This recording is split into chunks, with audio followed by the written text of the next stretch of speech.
And we're live! Hey, everyone. This is Robert Lee here. For those who don't know me, I'm the founder of ShaLaLaProductions, where we provide video production service for folks to help create their marketing videos, as well as live streaming services and videos and such. The whole ball of wax. So I know I'm rambling a little bit here, but before we get right into it, let me just show you the outline of what's to come for the show, so that way people know what's going on. Or if you're watching the replay, well, it won't be long. Whoops, sorry about that. Graphics going a little bit haywire there, but so the overview would be just what I'm doing right now, the intro, and we'll be welcoming our guest Ryan Yadao, and then we'll get to know him a little bit, and then we'll go into, as you saw the thumbnail earlier, backpack talk, which will be fun to kind of geek out about.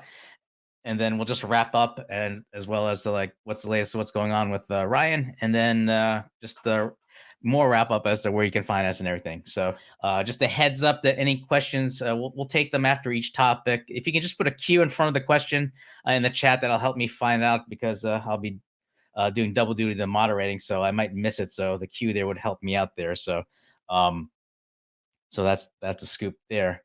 So before I bring out our guests, let me just read a little bit about him. Introducing our guest for today on Video Talk, Ryan Yadao. Ryan hails from Stockton, California. Is a talented storyteller who has been weaving tales since his elementary school days.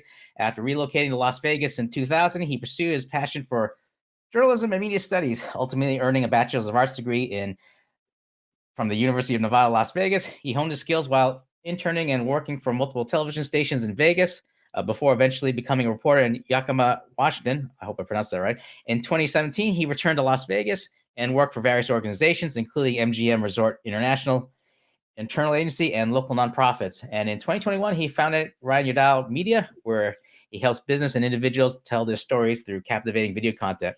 And let's welcome Ryan to Video Talk. How's it going, Ryan? Robert, thanks for having me.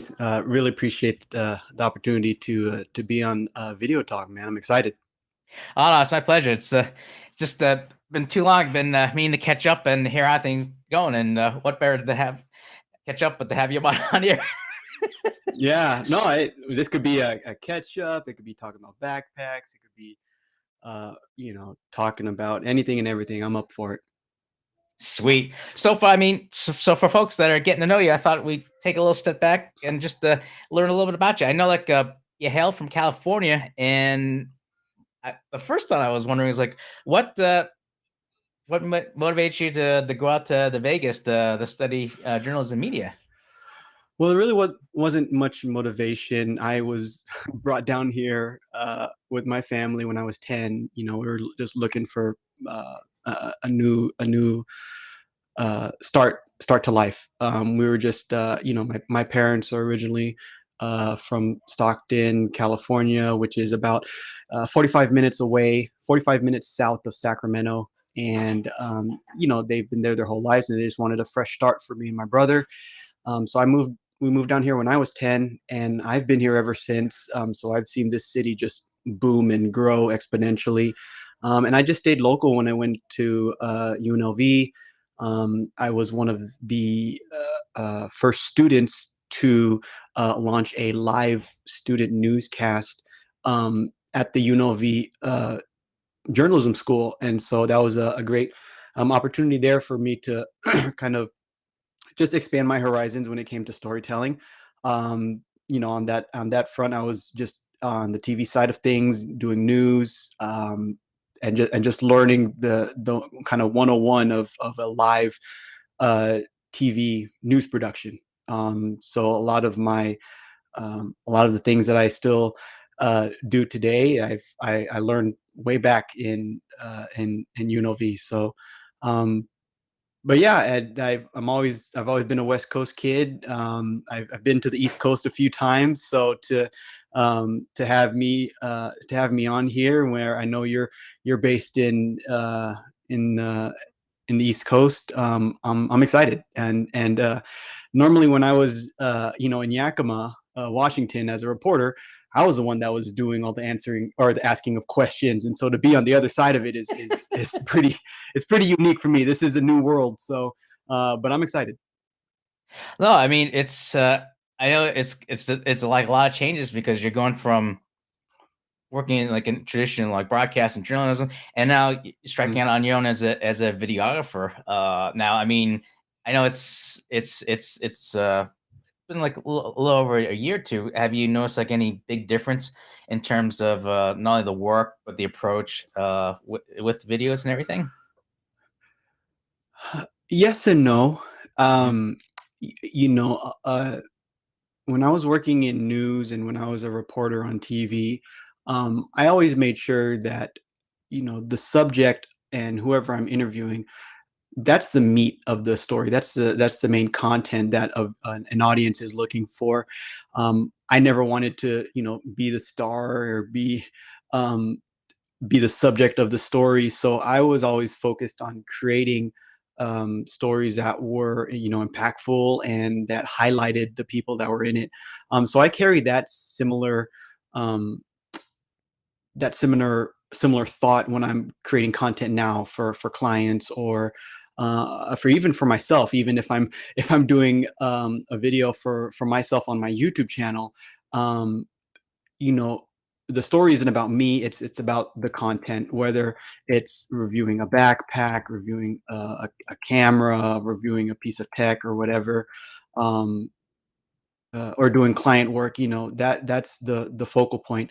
I think the difference is now is just understanding kind of the marketing side of storytelling, instead of on news where it's just a quick daily turnaround sort of every day. Right.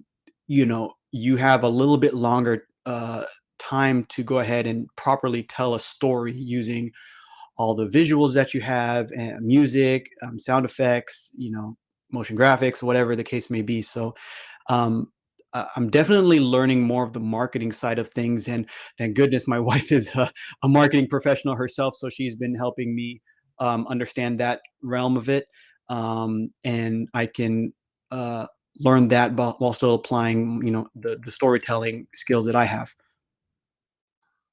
Yeah, I mean, I forget just that how like with news reporting the pacing's so different because the Mhm. deadline is always imminent and in your face.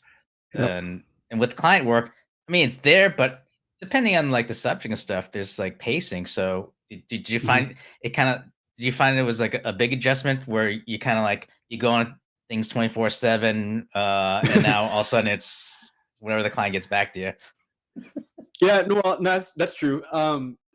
Yeah, definitely, because it's a daily grind, Mhm. in news, and it's tough because you know your deadlines and you got to hit it for sure, because when you're going out in news and you're shooting B-roll, and you're shooting interviews, you have so much of it that you're just kind of like you got to whittle it down to a minute and a half, and you don't have time to make it perfect. You really don't. And so um, it's a tough skill set for sure. And to anyone who's watching, who knows people who are in the news industry or have been in the news industry themselves, I give them so much credit and respect, because I have friends who are still in it, and I know the kind of work it takes. Um, Now going into doing client work, it's funny you mentioned it because it's whenever the client is ready to kind of give you that feedback. But it's as someone who's giving a service, it's still my job to make sure double check that everything is good, or unless they have any sort of feedback or revisions that need to get done, that I still do them in a timely manner. Um, that aspect of it, I learned quite a bit when I was at MGM, because when I was at MGM, the resorts would be our clients, and so just kind of project managing them and kind of pushing them along to make sure that they get the proper video that they want, that hits all the marks and hits their brief and all those sorts of things. It's very unique. If you were to ask me if I miss the daily grind of news, absolutely not. I don't. It's a crazy beast, but it's fun learning this aspect of it, and I'm really enjoying it. I mean, it's interesting that you mentioned management because when I was like, just because like I enjoyed the videos you have up on YouTube, there was like a tip you gave folks as to Oh, the skills that you carried over from journalism, yeah. and you mentioned time management, and I can't help but think, but whether it's MGM or with clients, as to like either different approach or just the different things that you have to manage, whether it's resource or just balancing between uh, getting your assets together, assets not pardon, with media That assets and too. stuff like yeah, that That too. too. Yeah, that too. but That too. I mean, do you notice that there's any similarities and differences when you're managing time, whether it's projects or just deadlines, or just in terms of just how you're bouncing between different clients or different projects and stuff? Um, I'm still, I opened my business in 2001, but I'm still learning, different ways of managing my time and my clients. I've tried, different things from writing it down in a planner to getting a project management software, which I just got a new one. And so I'm still kind of figuring out the inner workings of it. And it's just a matter of keeping myself on track. I'm one of those people that I need to write it down somewhere, whether it's on the computer or write it down on a planner or something like that, to make sure I don't forget it. Um, but it's just a constant reminder, like, okay, I don't have as someone who's self-employed, I don't have the luxury of um, someone kind of telling you, hey, you got to get this done, you got to get this done at this certain time. I got to do that on my own. So definitely learning that still, but I feel uh, it feels a lot more, um, what's the word I'm looking for, it's like, I don't know, a lot more fulfilling, I guess. That if I set my mind to doing something that I wrote down, and then I do it and I accomplish it, then great. That's a win, win for me. So, time management is just, I think it's crucial to anyone's industry, anyone's profession. I just think it's a matter of finding your own way and figuring out what works, especially if you are self-employed or you own your own business, because everything kind of hinges on whatever you write down and whatever you're able to cross off the list. So yeah, still, time management. I'm not Mhm. perfect by any means. It's definitely still working on it. And do you feel that the difference in the pacing when you're a journalist, as well as the type of projects you're working on, as part of the reasons as you made the transition from being a journalist to being a videographer and content creator? Yeah, I think uh, that's a pretty it's a pretty loaded question, just because we can get into the whole connotation of being a journalist or being a reporter or being in news. Especially in recent years, just kind of what kind of image kind of comes into people's minds when they think about that. Um, when I was a reporter and I was working in news, I had to deal with some very serious subjects, and some difficult topics to talk about.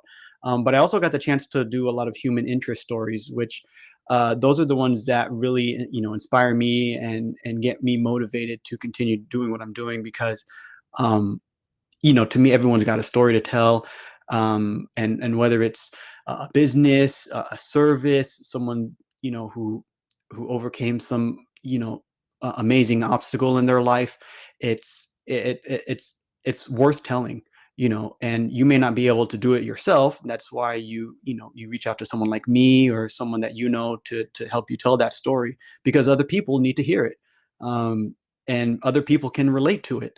So I think I I wanted to make that transition away from, um, like I said, kind of the daily grind of news, and just I wasn't being fulfilled in my roles, and so I wanted to do something that I really wanted to do, and a lot of the human interest aspect still stays with a lot of the client work that I do.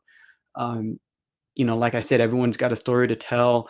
I love helping people who bring people together. That's what that's what drives me. That's what motivates me. And it's the great connection that we all have as humans. And so that's a big reason why I left news, and I wanted to start my own business. Speaking of business, like we have your website here Yeah, at RyanYadao.com there, where people can check yeah. out the great work there and some of the videos you posted on YouTube. Um, yeah, it's pretty cool because like you get so caught up in terms of getting the story right. At the same time, not only the deadline you face, but you have to do it in such a concise manner because they only give you so much time to air your segment, and now you're Mhm. working on your own, and it's like you're using the time to your advantage where depending on the project, it could be a long form that may be appropriate or short, but because of your experience, you're able to like help them like get the best out of them and such. So that I imagine that's got to be a big plus to be able to work with them with your clients with the challenges and stuff. Yeah, and especially because this sort of content, it could live for however long the client wants, or however long that I keep it, and really just kind of depending on the times. When you watch a news story on the 6 o'clock news, you watch it for a minute 30, and then it's gone. And then if you really want to like get more in depth with it, you can possibly see it on the news station's website, where it will live, on a website forever, or on the internet forever. But um, you know, uh, attention spans are just going down and down and down. So um, to have the ability to create content that seemingly lives on a lot longer, I think is a little more impactful, at least to me. Mhm. And so that's why I've enjoyed doing this sort of work, as opposed to creating a minute and a half story that people might forget later on down the road. Exactly. And when I think about where a lot of times you see like those little commercials where they give teasers of upcoming segment. 'Cause I forget if it was in your LinkedIn profile where it mentioned you've done a work as a promotion producer. Yeah, It's got promotions it's producer. got Uh-huh. it's got to come to your advantage to be able to create those short clips, especially for clients that need like a social media video to get their attention in such a short Sure. amount of time there. Yeah. Yeah, the difference is when I was a promotions producer. So basically, for those who don't know, promotions producer is you're creating like 15 or 30-second clips of a news story, uh, but you're not giving away the full news story. You're kind of just teasing it so that people can watch the newscast later and then get the full story. So you're not telling the whole story there, just like little tidbits, and kind of, like I said, kind of teasing it out. You know, Now when you're doing short form content, you have 15 seconds to tell a whole story sometimes, or 30 seconds to tell a whole story, which presents its own challenges for sure. And it's something that I'm still working on for sure. Short form content versus long form content is something that I'm still learning. It's really fun and unique to try to pare down all that information into 15 seconds or less, or maybe over a minute, just depending on how long you need it. But yeah, it's definitely it's a unique brand of storytelling that I'm still learning, and it's fairly new here in the media space. Exactly. It's yeah, it's always a challenge whenever you're dealing with change of audience attention to the content that get their attention. It's just like it's almost like trying to play you try to play try to be have that chess mentality in a checker world, but it's a little bit hard when the checkers start to come up to be like a three-dimensional chess or so. And it's like, oh man, crazy. But Yeah. but yeah, so just to kind of shake things up, I thought this would be a good chance to be able to talk about the backpacks. Before we do that, I thought I'd just check to see if there's any questions from the audience here. I know, like, I kind of geeked out the pick Ryan's brain, so just if folks here have a question about what we talked about with Ryan here and his background and stuff, I'll give it the 5-second countdown. Okay, well, I'll look out for that. But yeah, so I know, like, one of the things when I initially approached you to come on the show, one of the things that jumped out was backpacks, because um, I was thinking of doing one about like the mobile gear that I would have to use for backpack. But and I saw, since you had a lot related to the work, I thought it'd be fun to kind of compare notes and just to hear about what you got. So you don't happen to have your backpack with you right now, do you? I do. Yes, I Okay. do. I don't know if it'll get the full shot, but this is the bag I have. It is Bag Smart. It's a large camera backpack. For those who haven't had a chance to take a look, you can get it on Amazon, and it's a really good price. I think it's actually cheaper than the price that I got for it back in November, because I think the price of it went down. So thanks for that. But um, I I was doing some research, and for me, I needed something to just carry around all my stuff in. And I didn't want to break the bank, because I do know that there are tons and tons of backpacks out there that are on the higher end. We're talking like $200-300. And I just, I'm still fairly new in my journey, so I needed something just to kind of uh, do the job, and just to protect my stuff while I'm on the go. And I found that backpack on Bagsmart, or excuse me, on Amazon. So got lucky there, and was able to get it shipped to me here in, like, I want to say 2 days. Thank you, Amazon Prime. And so I I was able to get everything into it for I think a shoot that was coming up like shortly thereafter. So yeah, I got lucky, and it's a great bag. I can't really complain about it too much. It's I don't know. It's lightweight. It's affordable.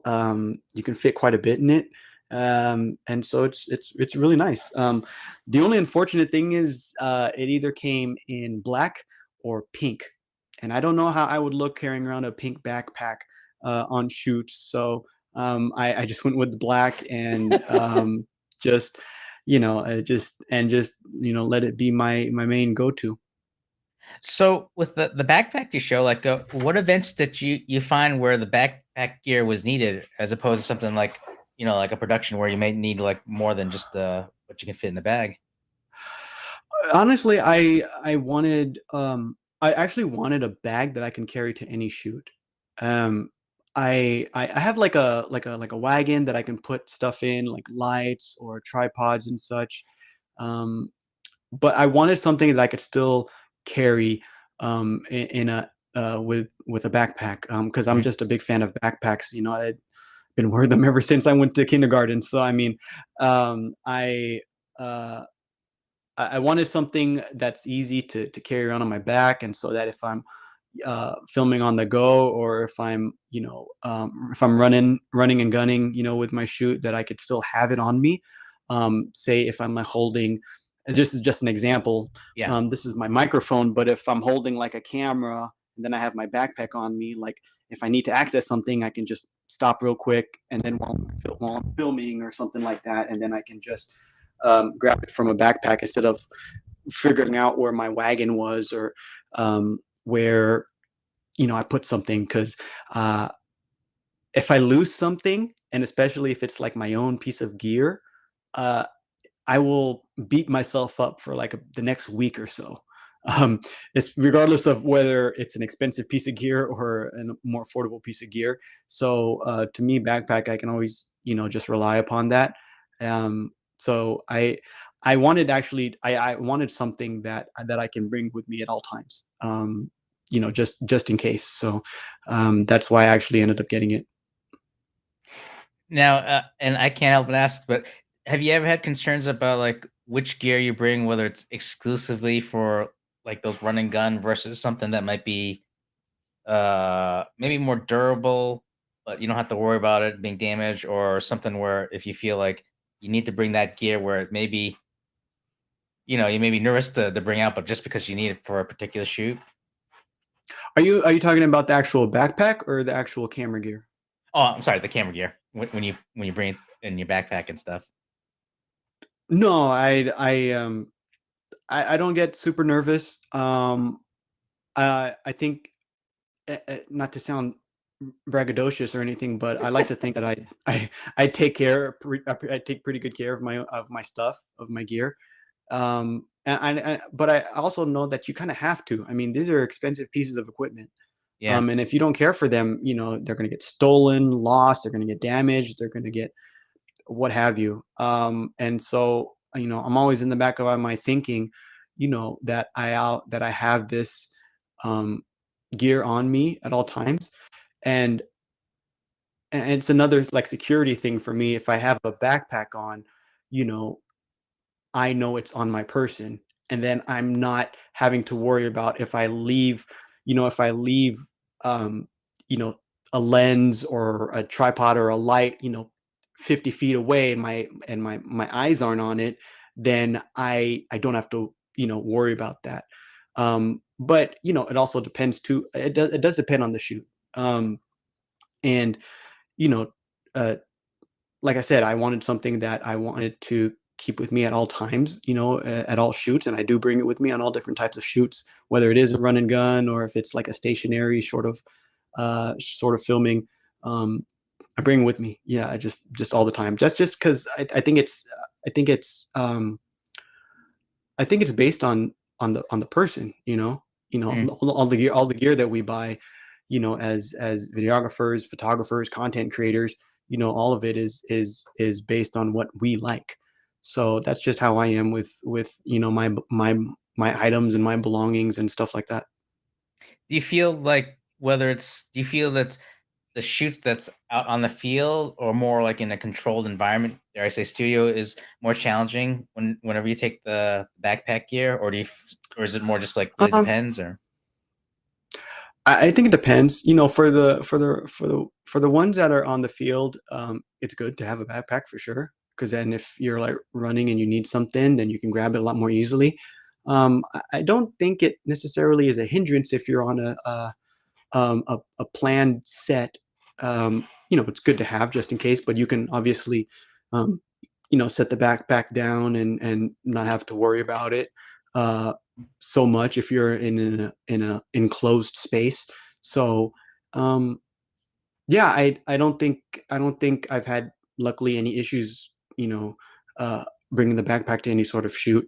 Um, and it's very helpful because it also, it has like a laptop sleeve in it. So if I need to break out the laptop or something real quick for a client, then I Yeah. can do that. So actually, I didn't get a chance to show the gear I have for this backpack. Oh It's yeah, yeah. nowhere near as nice as yours, but I think I got this backpack from like a church yard sale or so. But what I've done is that this type of stuff I do with the backpack is more like mobile, like kind of like guerrilla B-roll type of thing. So I have like different Mm. types of like tripods I have here, just because the cameras I use is a little bit different. Let me just get the camera. There it is. So let me see if I can blow this up. So what I have here, this is a Zoom Q4N, and it doubles as not only as like a field cam for B-roll, but I have like a uh almost like a selfie stick, and I can use this as Mm. kind of like a slightly as a crane shot. So like if I ever go to an event, let's say if you go to like a parade and you got a lot of tall people, which it's not as hard for me considering the height challenge is always been a challenge. I can always No, I hear hoist it you. up I hear you. and just yeah, and all I have to do is like I'll hoist up the camera. Imagine like hold the stick and the selfie stick would have the camera on top of that, and I can get that overhead shot that I can't get.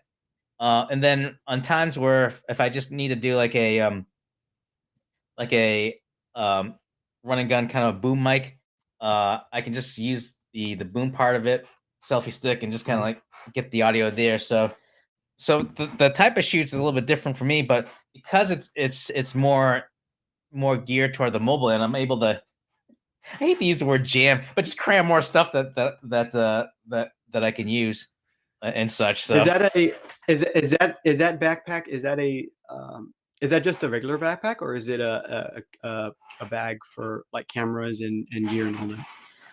it's a regular, but I try to make some adjustments as to make it camera friendly. But it's kind of like putting a bag within a bag. So like here is a bag I have. It's like a CVS, like a first aid kit, and I'll put like a portable Whatever works, audio. man. Exactly, portable audio. Whatever like works. for if I want to use the like an iPhone to be able to record, or just oh, here it is. Well, it's stuck, but you can imagine. But it's different wirings and stuff like that. So, but I like how like you have like the Sony. Is it the A1 or the A3 that you fit in the bag?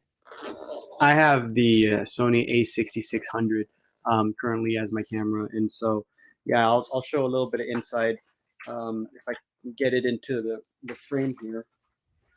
So yeah, I mean this one, excuse me, this one does come with like dividers and such, and you know, store everything just kind of wherever, and then you can take apart these sort of. Oh, well, that's gone.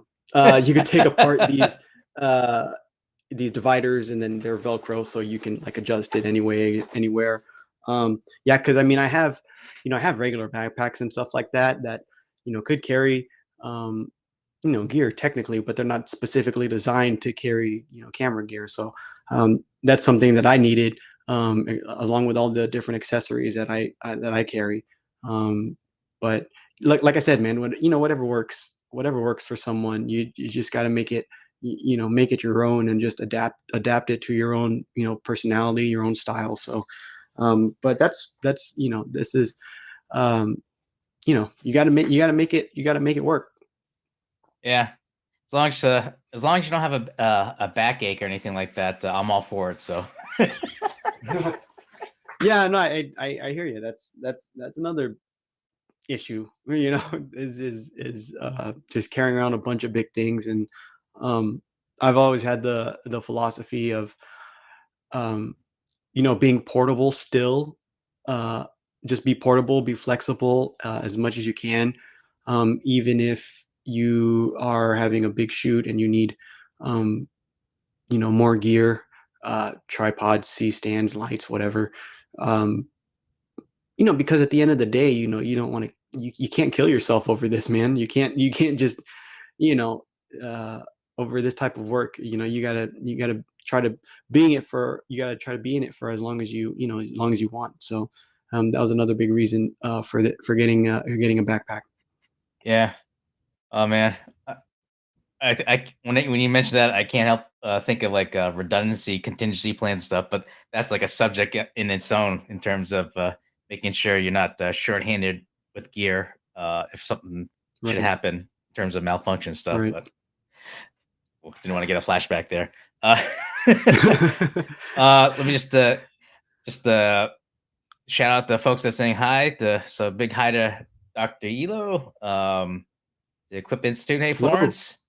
And we got Rich, and as well as with John. So thanks everyone for tuning in. And again, if any questions, seriously, thank you. Seriously, thank you. Appreciate it so much. No, and if folks, if you have got a question, whether it's backpacks or talking about the Briner, just throw a question in the comment there, and we'll get to it. Just open to any and all questions, really. Doesn't matter to me. I'm always up for a good chat, regardless of whether it's camera gear, creating content, what you ate for lunch today, just whatever floats your boat. Yeah, I had like wings and some subs. I think it kind of filled me up. How about you? I had lucky enough, my wife and my daughter actually had a play date with one of our friends, and then they went to go have a a sandwich at a sandwich shop here, and my wife is amazing. She knows I love sandwiches, and so I got like a prime rib sort of Okay. cheddar barbecue sandwich sort of deal. Got some chips and stuff like that. I can eat a sandwich every day of my life, man. So I just I thankful because that helps fuel me honestly to keep going, to continue the work that I do. My wife and my daughter, they're my number one inspiration. Yeah, stuff like that. I need to build in a siesta time if I eat any more of the good stuff. So, Yeah, definitely, definitely. My wife and my daughter are taking a nap right now, and I wish I could join them. But I I hope. know they had like a good time, and so very thankful that they're back from their play date. All right. Well, I hope I don't wake them up from their nap. But No, I've you're heard. fine. We're different room. Nice. So, I know we kind of jumped around a little bit, but I think in looking back and looking what we're doing now, it's the idea of just looking ahead and just see like what's coming up, like what things you're working on, like things you want to like let people know, what's cooking with you and stuff. Yeah, for sure. I do have some client work, luckily coming up, and I'm always open to client work, regardless of where they are in the world. I just love to help people just tell stories and create content, and I just love talking to people. I'm an extrovert at heart, so I don't mind getting to know people and seeing if there's any way that I can help them. And so I'm lucky enough to have some client work ahead, and then like I said, um, open to helping anyone who may be watching, who may be a part the of your video talk community. I'd love to hear from you guys, and just lucky enough to do that. And then yeah, getting gonna start getting back on creating content for my YouTube channel. Unfortunately, had some things in life kind of get in the way a little bit, but YouTube is something that I picked up recently as far as a passion of mine. And I got to give a shout out to Think Media, who is a company based here in Vegas, and their purpose is to help um, purpose driven people increase their influence on YouTube. And so I found them, and it's really lit a fire under me to create content on YouTube, because I think it's a really unique platform, different than any sort of other media platform that there is. And so I just really enjoy creating content that I want to do. um, as far as what sort of content, it could be like, I love doing reviews. I'm hoping to launch a podcast myself here pretty soon, and interview style podcast, a video style podcast, but just trying to keep it light and keep it fun. And so if you follow me on social media, I'll be getting the word out on that here pretty soon, hopefully.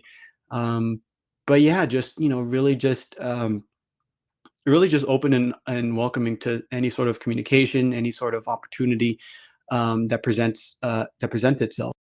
And it's that's the beauty of it, is just really having that flexibility, and I'm not tied down to a certain subject or um, uh, a certain way of doing things, which is what I enjoy. Is I enjoy that flexibility of being a business owner, a small time business owner, and just uh, having kind of the world be my oyster. So um, it's fun, and those are just a few of the things that I'm working on. But always looking ahead, always looking to see what's next, always trying to improve and get better. So those are my goals, at least in the short term.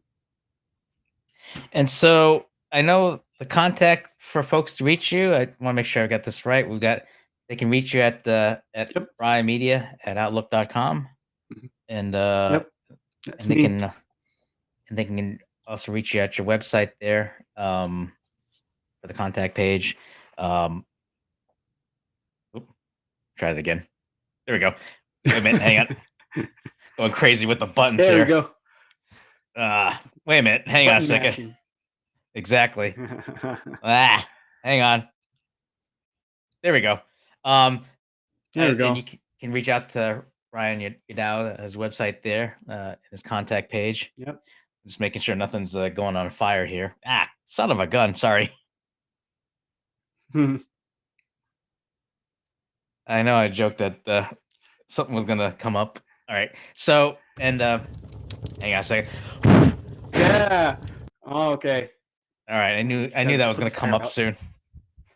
Put the fire out. Exactly. So before I go off the rails, you can reach Ryan at his website there. Again, here's his contact information again. And you can also find him on LinkedIn too. And again, the links are also on the video description as well as in the chat message there as well. And that link again for the backpack, if you're interested in getting one yourself, is right here. So I don't think I've forgotten any of the buttons there. Okay. There's a lot of buttons, man. Yeah. That's why I'm kind of glad I had a little chance to try to iron out the kinks or some of it. But let me see. You had a short fire, but it went out. Yeah, I know. I didn't want to leave anyone out in the cold or anything like that. So hang on. I was wondering how cold or warm it might be over there on your neck of the woods. Yeah, we had a little bit of a freak. Well, the western center part, they got some snow there. We got a lot of rain here, so it's if anything, we just got more of the coldness of it than the snow, which I'm all for because I'm not too keen on going out and shoveling. Not the wet slushy kind. So but that's the extent of me as being of the werewolf caster kind of deal. I just gotta throw up one more graphic there before I forget. For folks that want to need to reach me, you can find me. Hang on. Website there as well as my contact information. So, and that's also in the description there too. So, other than that, I don't see any other questions, but just thought I'd see if there's any final thoughts you'd like to share with everyone before we sign off and everything. No, I just really appreciate the opportunity to be on Video Talk. I think this sort of format and this sort of communication is really fun. It's really cool. So I appreciate what you're doing, Robert.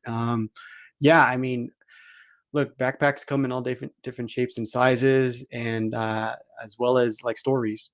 So they're very similar. It's just a matter of telling it, making it your own, and it's the fun part about being in this world, in this profession. So just thank you for the opportunity. Really appreciate everyone who watched, and for anyone needing help with anything video wise, I'm all ears, and I would love to help you out any way I can, and appreciate the opportunity to be on Video Talk.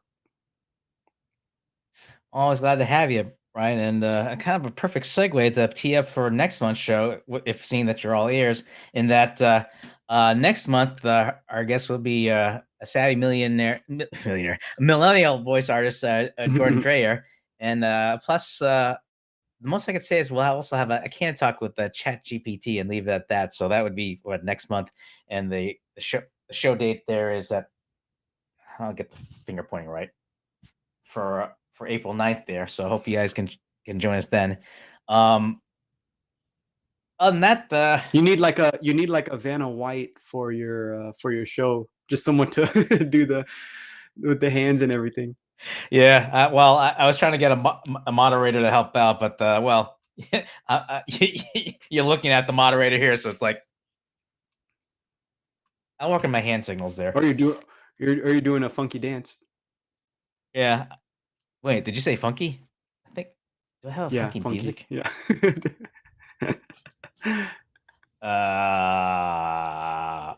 Don't tell me I took that out. I usually have it's very rare that someone would have that queued up, but shoot, I guess I took that out. Well, maybe next time I'll have the funky tune there, but we'll just play it in our heads. Okay, we'll do that.